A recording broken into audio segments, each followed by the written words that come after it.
உலகுக்கு ஒளி கொடுக்கும் கதிரவனை வரவேற்று வாழ்த்துரைத்து நன்றி செலுத்தும் முகமாக கொண்டாடப்படும் பண்டிகையாக அமைவதே தைப்பொங்கல் விழாவாகும். பெருநகரங்களும் பேரரசுகளும் ஆன்மீகமும் ஆலயங்களும் வாழ்வியலும் இன்னும் வாழ்க்கை நெறியை போதிக்கின்ற கல்வி கூடங்களும் மனித வாழ்வின் விழுமியங்களை உலகிற்கு எடுத்துரைக்கும் அறிவியல் சாலைகளும் என எல்லாமே உலகில் பொழிந்து இயங்குவதற்கு மக்கள் புது வாழ்வு வாழ்வதற்குமான அடிப்படையாக அமைவது உழவு தொழிலே. அந்த தொழிலுக்கு துணை நின்ற கதிரவனுக்கு நன்றி பாராட்டும் விழாவாக தைப்பொங்கல் விழாவானது தொன்று தொட்டே கொண்டாடப்பட்டு வருகின்றது. ஈழத்தின் வடபுலம் தொன்று தொட்டே விவசாயத்தையும் கால்நடை வளர்ப்பையும் தமது வாழ்வாதாரமாக கொண்ட தமிழர்கள் வாழ்ந்த பிரதேசமாகும். யாழ்ப்பாணத்தின் அடையாளங்களாக திகழும் ஆலயங்களும் வளைவுகளும் புராதன கட்டடங்களும் தொன்மை தமிழரின் வாழ்வியல் அடையாளங்களை பறைசாற்றுவனவாக அமைந்திருக்கின்றன. பண்பாட்டு விழுமியங்களும் பாரம்பரியமும் தொன்மை மாறாத விவசாயமும் வயலும் தோட்டமும் கேணியும் குளமும் கிணறும் என எல்லாமே தொன்மை தமிழரின் வாழ்வியல் அடையாளத்தை பேசும். பண்பாட்டின் அடையாளங்களான கட்டிடக்கலையும் ஆன்மீகமும் ஏனைய கலைகளும் தமிழர் வாழ்வியலோடு பின்னி பிணைந்தவை. இயற்கையும் உடல் உழைப்பும் இணைந்து செம்மண்ணை பொன்மண்ணாக்கி அதில் வாழை கமுகு தென்னை வளர்ந்தோங்க நீர்வளம் நிலவளம் பெருகி மண் செழிக்க இயற்கை விவசாயம் மேற்கொண்டு வாழ்ந்த தொல் பழங்குடியினரின் கால ஓட்டத்தில் குடும்பம் என்ற அமைப்பு ஒன்றிற்குள் வருகின்ற போது வீடு என்ற எண்ணக்கருவும் முதன்மை பெற்றது. பழங்கால முதலே வீடுகள் அவற்றின் நில இயல்புக்கேற்ப அமைக்கப்பட்டு வந்த நிலையில் அத்தகைய வீடுகளின் அமைப்பும் சமூக வாழ்வியலை பிரதிபலிப்பதாகவே அமைந்திருந்தது. உதாரணமாக நாச்சார் வீடுகள் கூட்டு குடும்ப வாழ்க்கை முறையை பிரதிபலிப்பனவாக அமைகின்றன. பண்டிகைகள் பலகாரங்கள் இன்றி அமைவதில்லை. உடலுக்கு தீங்கற்ற வகையில் அரிசி மாவினால் செய்யப்படும் சீனி அரியதரம், முறுக்கு, பயிற்றம் பலகாரம், அச்சு பலகாரம் என பல்வேறு வடிவ சுவை கொண்ட பலகாரங்கள் பண்டிகைகளை பெருமைப்படுத்துகின்றன. பக்க விளைவுகளற்ற பலகாரங்களாக இவை அமைகின்றன. பகிர்ந்துண்ணல் எனும் விழுமியமும் பண்டிகைகளூடாக அடுத்து வரும் சந்ததிகளுக்கு கடத்தப்படுவதற்கு இவ்விழாக்கள் உதவியாகின்றன.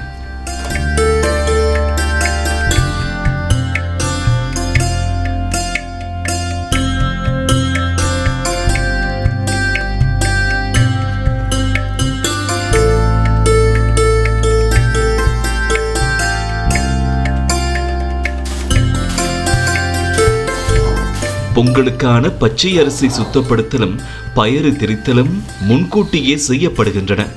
இயந்திரமயமான உலகில் காண கிடைக்காத அபூர்வ கருவிகளாகிவிட்ட திரிகை, ஆட்டுக்கல், அம்மி, குளவி என்பனவும் பண்பாட்டியல் வரலாற்றில் தவிர்த்துவிடப்பட முடியாதனவாகும்.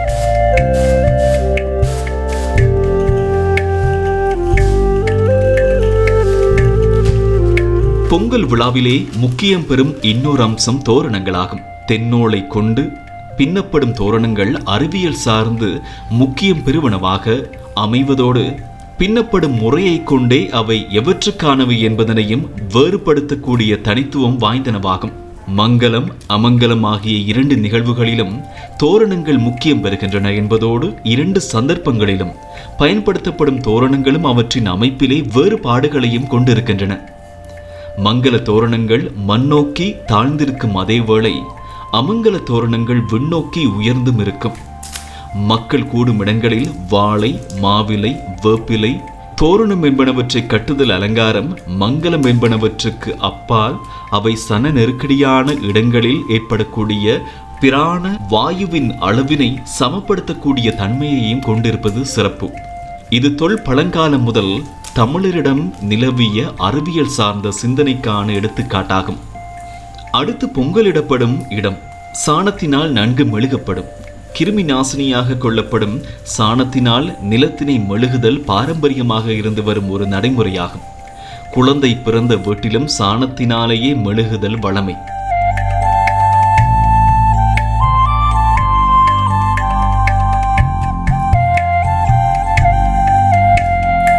மெழுகி சுத்தம் செய்யப்பட்ட இடமானது மாவிலை, கரும்பு, தோரணம் கொண்டு அலங்கரிக்கப்படும்.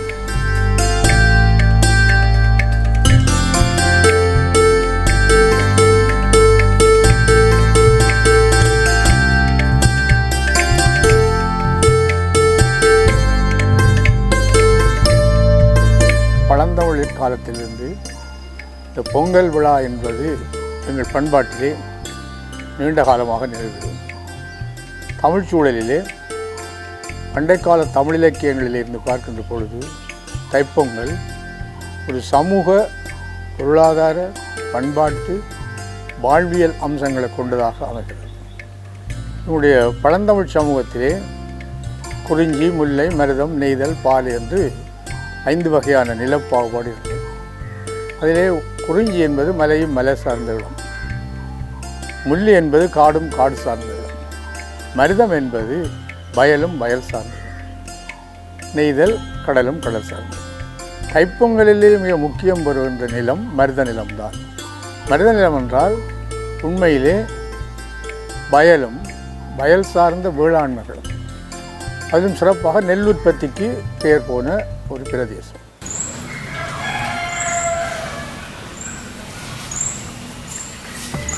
அதிகாலையில் எழுந்து நீராடி மெழுகப்பட்ட இடத்திலே கோலமிடப்படும். கோலமிடுதல் பண்பாடானது எல்லா உயிர்களையும் நேசித்தலை சொல்கின்ற ஒரு செயற்பாடாகும்.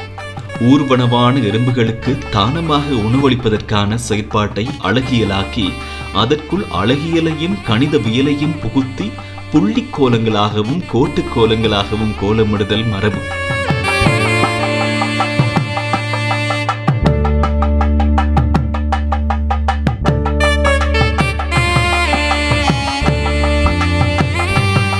சாதாரணமான ஒரு செயலிலும் அறிவியலையும் அழகியலையும் இணைத்து பயணிக்கின்ற மரபு தொல்பழங்காலம் முதல் தமிழரிடம் இருந்து வருகின்றமை சிறப்பான ஒரு பண்பாகும்.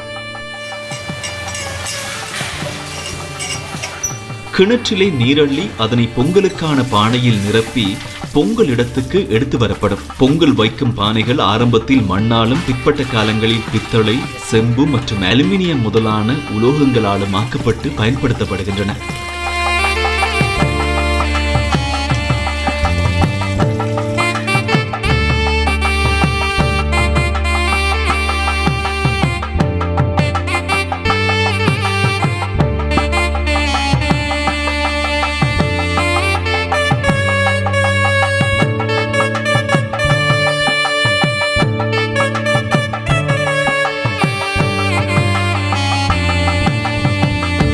பொங்கல் வைப்பதற்கு முன்னர் நிறைகுடம் வைத்து வழிபடுதல் மரபு. நீர் நிறைந்த குடத்தின் மேல் தேங்காய் வைத்து மாவிலை அல்லது வேப்பிலையால் அலங்கரித்த நிறைகுடமானது வாழை இலையின் மேல் அரிசி அல்லது நெல் பரப்பி அதன் மேல் வைக்கப்படும்.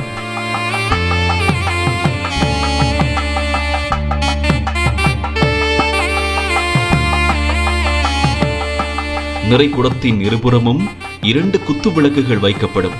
நிறைகுடத்தின் அருகில் சாணம் அல்லது மஞ்சளினால் செய்யப்படும் பிள்ளையார் பிடித்து வெற்றிலை அல்லது மாவிலையில் வைக்கப்படும்.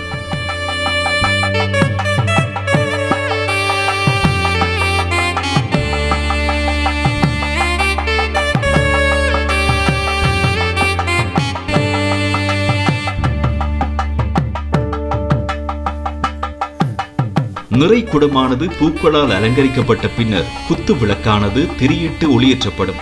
வாழ்வின் ஒளி வேண்டுதலின் அடையாளமாகவும் பிரகாசிக்கும் வாழ்வின் குறியீடாகவும் குத்து விளக்கு ஒளிரும்.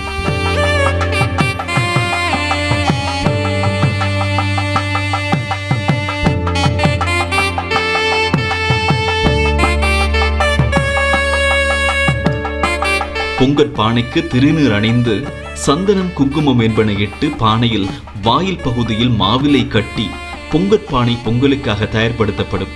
அத்தோடு பொங்கலுக்கான அடுப்பும் அலங்கரிக்கப்படும்.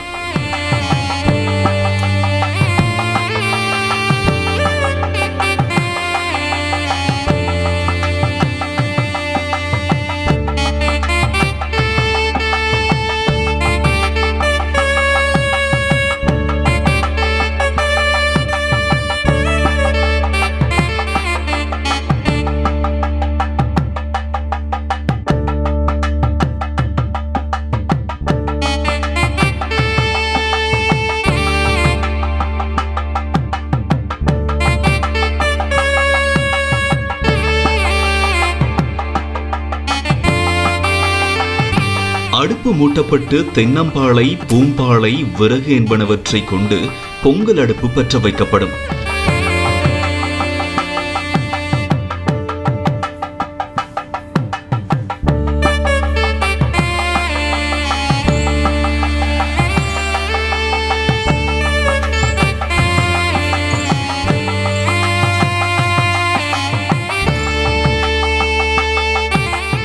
உறவுகள் ஒன்று கூடியிருந்து மகிழ்வதற்கான தருணங்களில் ஒன்றாக பொங்கல் விழாவும் அமைந்து விடுகின்றது. தை மாதமானது பயிர்கள் விளைந்து வளம் பெருகி மக்கள் செழிப்புற்று வாழும் காலமாகும். இக்காலத்தில் கொண்டாடப்படும் பொங்கல் விழா பற்றிய குறிப்புகள் காலத்தினால் மிகவும் முற்பட்டனவான சங்க இலக்கியங்களிலேயே காணப்படுகின்றன. உளாது வித்திய பரு உக்குரட் சிறுதினை முந்துவிளை யானர் நாள் புதிது உண்மார் நரையான் கறந்த நுரைக்கோள் தீம்பால் மான்தடி புழுக்கிய புலவு நாறு குளிசி வான்கேள் இரும்புடை களாது ஏற்றிச் சார்ந்த விறகின் உவித்த புன்கம் கூதுலங்கவினிய குளவி முன்றில் செழுங்கோள் வாலை அகலிலை பகுக்கும் ஊராக் குதிரை கிழவ கூர்வேல் நரைநார் தொடுத்த வேங்கையங்கண்ணி வடினவில் அம்பின் வில்லோர் பெரும என வருகின்ற புறநானூற்றின் 168ஆம் செய்யுளில் புதிர் அறுத்து உண்ணுதலுடனான செய்திகள் வாயிலாக பொங்கல் விழா பற்றிய செய்திகளையும் அறிந்து கொள்ளக்கூடியதாக உள்ளது.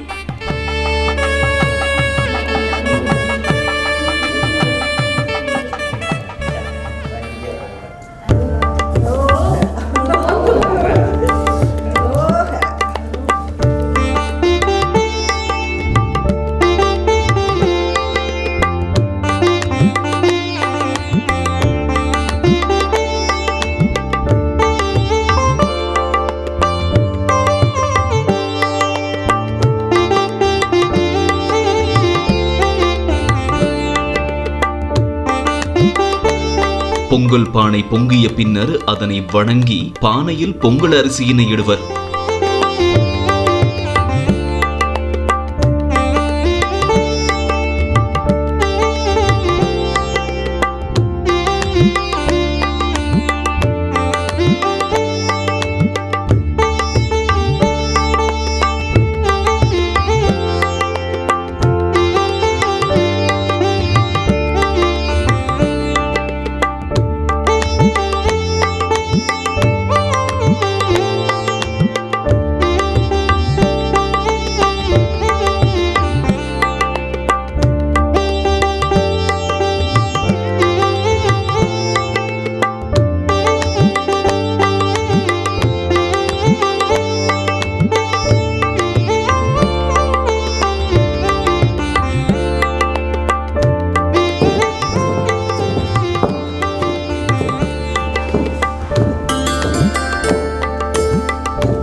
பொங்கலுக்கு படைப்பதற்காக ஆட்டுக்கல்லிலே உளுந்தை அரைப்பர். கால மாற்றத்தில் அம்மி, குளவி, திரிகை, ஆட்டுக்கல் முதலான உபகரணங்களின் பயன்பாடு குறைவானதாகவே காணப்படுகின்றது.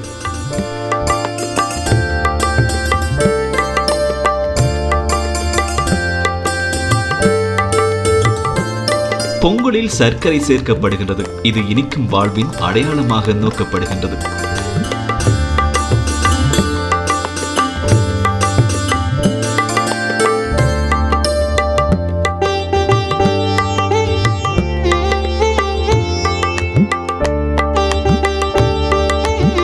பொங்கலுக்குள் நிலக்கடலை, திராட்சை வற்றல், முந்திரி பருப்பு, நெய் முதலானவற்றை சேர்த்து வாசனையும் ஆரோக்கியமும் சேர்க்கப்படுகின்றது.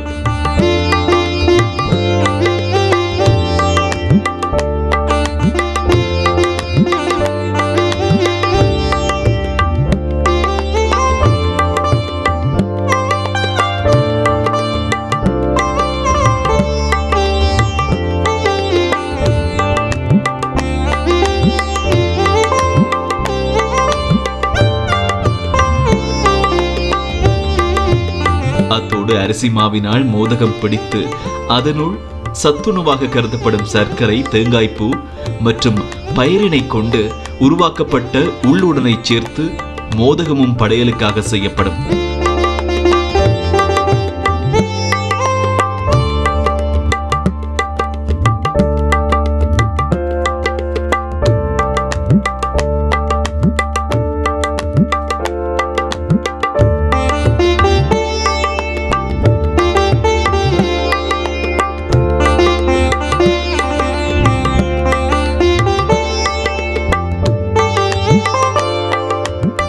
அடுப்பிற்கு படையலிடும் வழக்கமும் தமிழரின் பண்பாட்டியல் அம்சங்களில் ஒன்றாகும். அடுப்படி நாச்சியாருக்கான படையலாக அது நோக்கப்படுகின்றது. உழைத்தவர்கள் கூலியை பெற வேண்டும் என்ற விழுமிய நோக்கமாகவும் அது அமைகின்றது.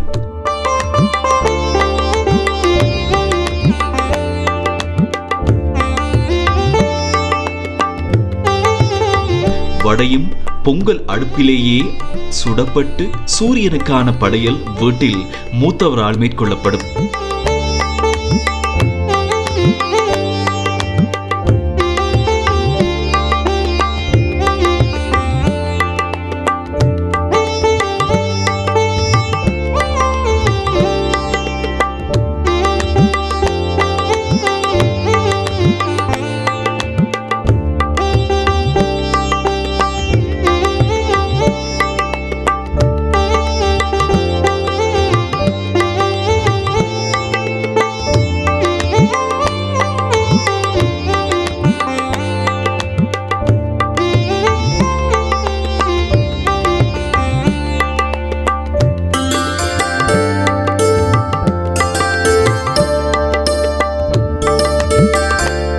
பொங்கல், மோதகம், வடை, பழங்கள், பலகாரங்கள் என்பன யாவும் படையிலிடப்படும். இதன் நிறைவாக தேங்காய் உடைத்து படைத்த பின்னர் உணவளித்த பகலவனுக்கு மற்றும் இறைவனுக்கு நன்றி செலுத்தும் முகமாக தேவாரம் பாடப்படும்.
அது போல் யாரும் மாறி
ஆரத்தியும் விபூதி தரித்தலும் நிறைவுற்று எல்லோருக்கும் பொங்கல் மற்றும் பலகாரங்கள் பகிர்ந்து கொடுத்து உண்டு மகிழ்ந்திருப்பர்.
பொங்கல் திருநாளிலே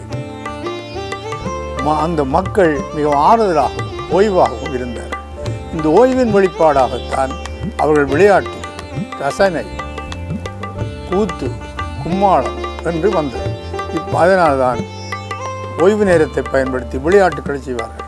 கிட்டி அடித்தல், கிளித்தட்டு மறித்தல், பட்டம் விடுதல், மாட்டுச்சவாரி செய்தல் போன்ற பல்வேறு விளையாட்டுகள். அவர்கள் ஒரு என்டர்டெயின்மெண்ட் தான். அது ஒரு மிகச்சிறந்த மகிழ்ச்சிகரமாக தன்னுடைய வாழ்க்கையை எல்லோரும் கூடி, எல்லோரும் ஓய்வாக இருப்பார்கள், எல்லோரும் கூடி மிக சிறப்பாக அந்த விழாவை கொண்டாடுவார். எனவே பொங்கல் விழா ஒரு வகையிலே ஒரு சமூக பொருளாதார பண்பாட்டை புவியியல் ரீதியில், வானியல் ரீதியில் மற்றும் சந்திரனை, சூரியனை வழிபடுகின்ற மரபு எங்களுக்கு நீண்ட காலமாக இருந்தது. பொங்கலையொட்டி நடத்தப்படும் வண்டி சவாரியும் பொங்கல் விழாவின் ஒரு பகுதியாகவே நோக்கப்படும். இதற்காகவே காளைகள் விசேட கவனிப்போடு வளர்க்கப்பட்டு பொங்கல் அன்று நடைபெறும் வண்டி சவாரியில் பங்கேற்க வைக்கப்படும். இந்த சவாரி நிகழ்விலே இளைஞர், முதியோர் என்று வேறுபாடின்றி சகல வயதினரும் மிகுந்த ஆர்வத்தோடு பங்கெடுப்பர். இங்கும் இப்பண்டிகையின் நோக்கமான ஒற்றுமை உணர்வு வெளிப்படும். கலகலப்பாக நடைபெறும் வண்டி சவாரிகள் கை கலப்பிலும் முடிவதுண்டு. வேளாண்மையும் கால்நடை வளர்ப்பும் தமிழர் பண்பாட்டிலே முக்கியமானவையாக தொடர்ந்து பின்பற்றப்பட்டு வருகின்றன. வாழ்வாதார தொழிலாக இவற்றை கொண்ட பல குடும்பங்கள் இன்றும் தமிழர் பகுதிகளில் வாழ்ந்து வருகின்றன. எங்கள்கிட்ட மாட்டு வண்டி சவாரி இருந்தது. பழைய காலத்தில் மாடுகளை தான் வச்சு சவாரி விட்டவை. மாட்டு சவாரி விடுறது தைப்பொங்கல் அன்று பின்னிறம், அதாவது 2 மணி பிறகு தரவே, அதாவது சவாரிடாங்க முத்தவழி, நீர்வேலி, மான்வாஞ்சான் வெளியன்னு சொல்லி கணக்காக 50 இடங்கள் எங்களுக்கு இருக்குது. 50 இடத்துக்கு மேற்பட்ட தரவியல் இருக்குது. அதில் விருப்பமான இடங்களில் நாங்கள் சவாரி வைப்பினோம். எப்படியும் பொங்கல் அண்டு பின்னேறம் எங்களுக்கு சவாரி நடக்குது. அது கிழமை நாள் பார்க்குறே இல்லை. எந்த நாளில் வருது, எந்த நாளில் வந்தாலும் பொங்கல் அன்று சவாரி நடக்கும்.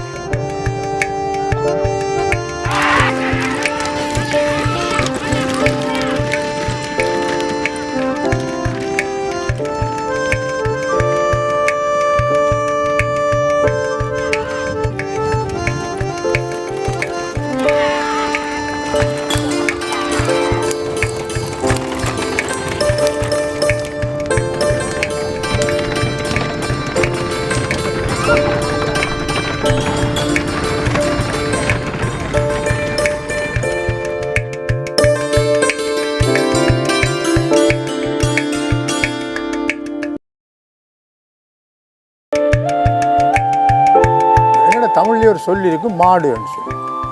நாங்கள் மாடு என்றால் பசுமாடு, மாடு என்றால் செல்வம் என்ற பொருள். திருவள்ளுவருடைய கேடில் ஒளி செல்வம் கல்வி ஒருவருக்கு மாடல்ல மற்றவை. மாடு என்பது செல்வம். எனவே இந்த பொங்கல் விழாவோடொட்டி மாட்டுக்கு பொங்குகிற பொங்கல், பட்டி பொங்கல் என்ற ஒரு பொங்கலும் இருக்குது. விவசாயிகள் தங்களுடைய அறுவடையை கொண்டாடுகின்ற ஒரு நாள் தான் ஆரம்பத்திலே இந்த தை கொண்டாட்டமாக வந்தது.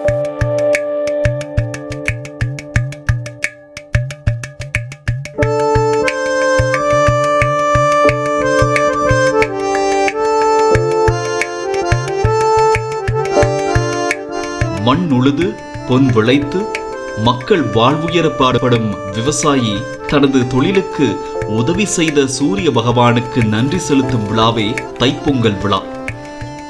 பட்டிப்பொங்கல் அன்று காளைகள் குளிப்பாட்டப்பட்டு அலங்கரிக்கப்படும்.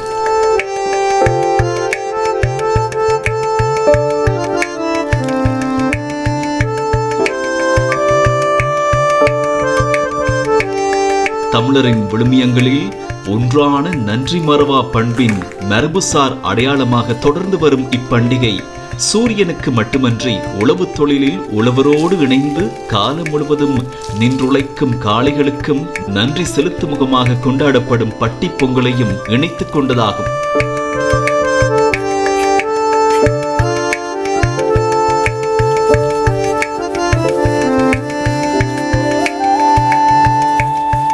ஏர் பிடித்து நிலங்கிழித்து மண் உழுது பயிர் விளைத்து காவல் இருந்து அறுவடை செய்து உலகுக்கே உணவளிக்கும் அரிய பணியாற்றும் உழவர்கள் உடல் உழைப்பாளிகளுக்கான மிகச்சிறந்த உதாரணங்களாவர்.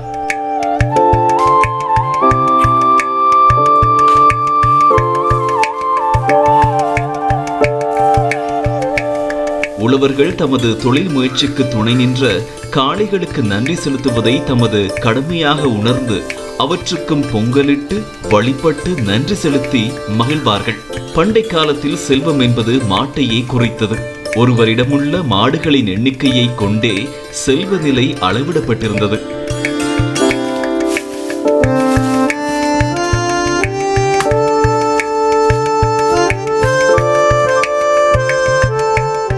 சங்கம் அறிவிய காலத்தில் எழுந்த திருக்குறளில் இடம்பெற்றுள்ள கேடில் விழிச்செல்வம் கல்வி ஒருவர்க்கு மாடல்ல மற்ற எவை என்ற குறளில் மாடு என்ற சொல் மேற்குறிப்பிட்ட கருத்தினையே வெளிப்படுத்துகின்றது.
அவற்றுக்கான பொங்கல் இடம் சாணத்தினால் மெழுகப்பட்டு வாழை மாவிலை தோரணம் என்பனவற்றால் அழகுபடுத்தப்படும்.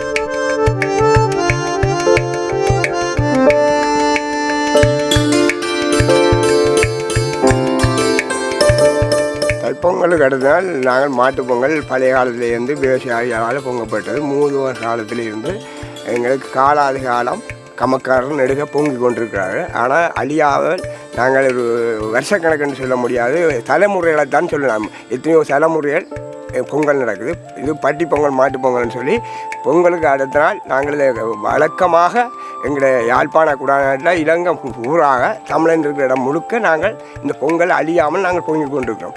இது பெரிய ஒரு வளர்ச்சி. எங்களோட கால்நடை உள்ளது, விவசாயத்தோடு சம்மந்தப்பட்டது. எங்களுக்கு இது ஒரு உயிர் உள்ள பிராணியாகவும் உயிருள்ள ஒரு தாயாகவும் தான் பட்டிக்கு பசுமாட்டு பொங்கல்.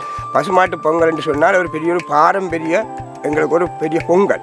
இந்த பொங்கலால் எங்களுக்கு கணக்க ஒரு புண்ணியங்கள் அது விசாரங்கள், அதாவது எங்களுக்கு கணக்கான இதுகள் எல்லாம் கிடைக்கும். இது கிடைக்கிறதுக்காக தான் நாங்கள் இந்த பட்டி பொங்கலை கடவுள் நம்பிக்கையோடும் மக்களோடும் சேர்ந்து எல்லாரோடும் சேர்ந்து தான் நாங்கள் இந்த பட்டி பொங்கல் பொங்குறோம்.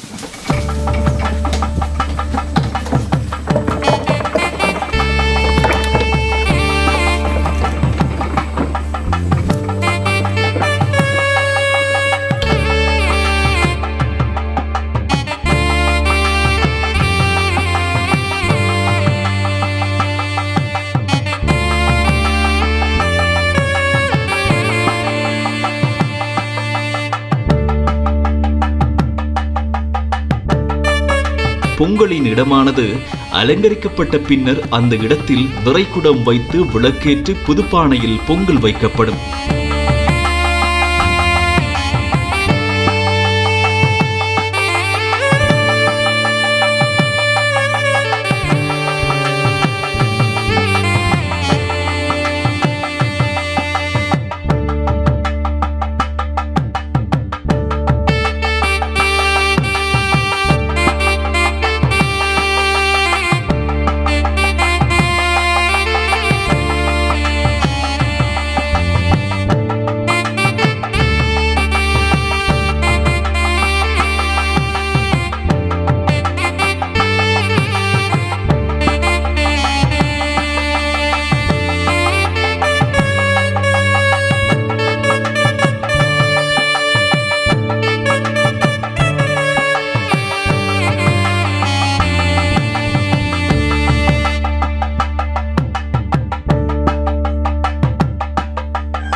பால் பொங்கி வர வணக்கம் செலுத்தி பொங்கற்பானையில் பச்சை அரிசியாகிய பொங்கல் அரிசி இடப்படும்.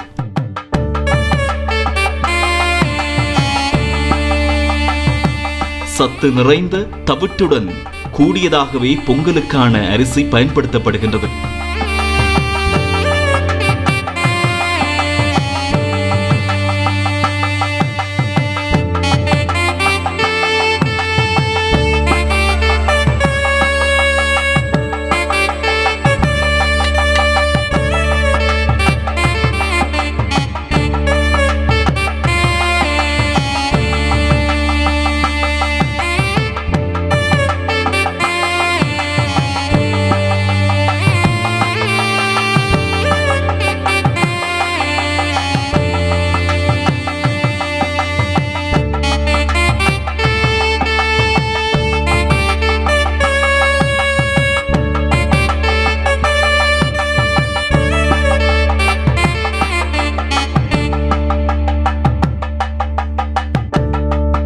பட்டி பொங்கல் என்று காளைகளுக்கு திருநீர் அணிந்து சந்தனம் குங்குமமிட்டு பட்டும் கட்டப்படும். அத்தோடு பூமாலையும் அணிந்து அழகுபடுத்தப்படும்.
பொங்கலானது படையிலிட்ட பின்னர் இறை வழிபாடும் நிகழ்த்தப்படும்.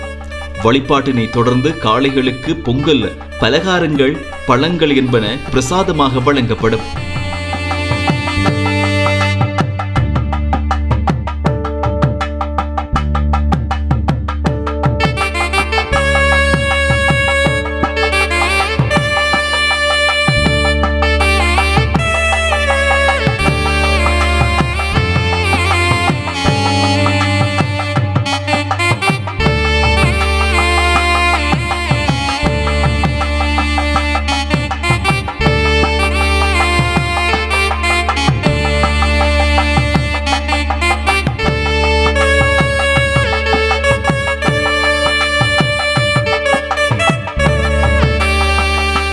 நன்றி அறிதல் என்பதற்காக கொண்டாடப்படும் தைப்பொங்கல் மற்றும் பட்டி பொங்கல் நிகழ்வுகள் பாரம்பரிய தொடர்ச்சியுடனான தமிழர் வாழ்வியலின் அடிப்படையான பண்புகளை காலங்கடந்து பேணி வருவதற்கான எச்சங்களாகிவிட்டன. இருந்தாலும் தொல்பழங்கால முதல் நிலவி வந்த பண்பாட்டின் அடையாளங்களை வெறும் சடங்குகள், சம்பிரதாயங்கள் என்ற நிலைக்கு அப்பால் வாழ்வோடு இணைந்ததாக மாற்ற வேண்டிய தார்மீக பொறுப்பு தற்காலத்தில் உணரப்படுகிறது.